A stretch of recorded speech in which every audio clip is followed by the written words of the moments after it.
الله ينساك؟ لا والله ما ينساك. سجل مواقف عند الله عز وجل، فإذا ضاقت الدنيا عليك قل يا رب أسألك بالذي بيني وبينك. هذه وصية النبي صلى الله عليه وسلم لابن عباس. تعرف على الله في الرخاء يعرفك في الشدة، وما منا من أحد إلا وسيمر بأشد الشدد والشدائد.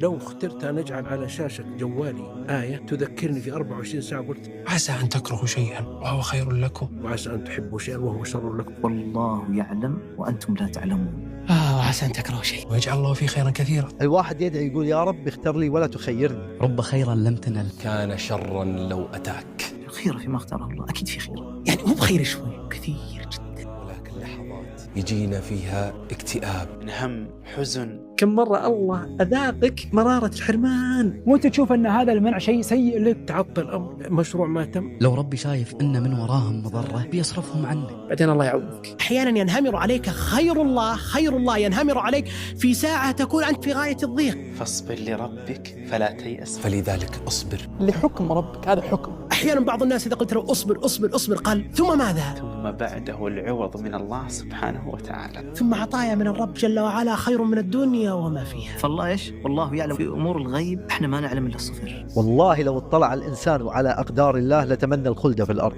والله لو اطلعت على الغيب لاخترت المكتوب. إلى أن أنا كاتب في الواتساب دائما ما أشيلها من سنين لعل خير. ما تدرون وين الخير. إيش معنى الخير؟ المؤمن دائما يمشي بخيرة الله سبحانه وتعالى. أي شيء يحدث لك خارج نطاق قدرتك خيرة، ولله حكمة وله تدبير سبحانه. عش بهذه الخيرة فيما اختاره الله، والله تقعد يعني مطمئن. طمن قلبك، شوف كيف ارتاح قلبك. قصة يوسف عليه السلام شلون الخير اللي فيها. يوسف عليه السلام كان في الجب، رموه اخوانه في البير، ما في أمل أنه يطلع نهائيا. أصبح عزيز مصر بأعظم مملكة في ذلك الوقت. أتى يوسف نبي وصديق وعزيز. الله سبحانه وتعالى دائما يدبر أمرنا وبأحسن تدبير وبأحلى وجه. إن الله حكيم يدبر الأمر. بس اللي عليك أنك أنت تتيقن من تدبير الله سبحانه وتعالى لك، أنك تتوكل على الله سبحانه وتعالى بيقين. وإحنا اللي علينا نسلم الأمر لله. وأعط حتى يعطيك العظيم. الله سبحانه وتعالى راح يعطيك اللي تبيه. الله سبحانه وتعالى يرضيك يوم من الأيام، والله لابد أن يرضيك. إن ما أعطاك الله في الدنيا خزن لك في الآخرة. دع المقادير تجري في أعنتها، ولا تبيتن إلا خالي البال. ما بين غمضة عين وانتباهاتها يغير الله من حال إلى حال.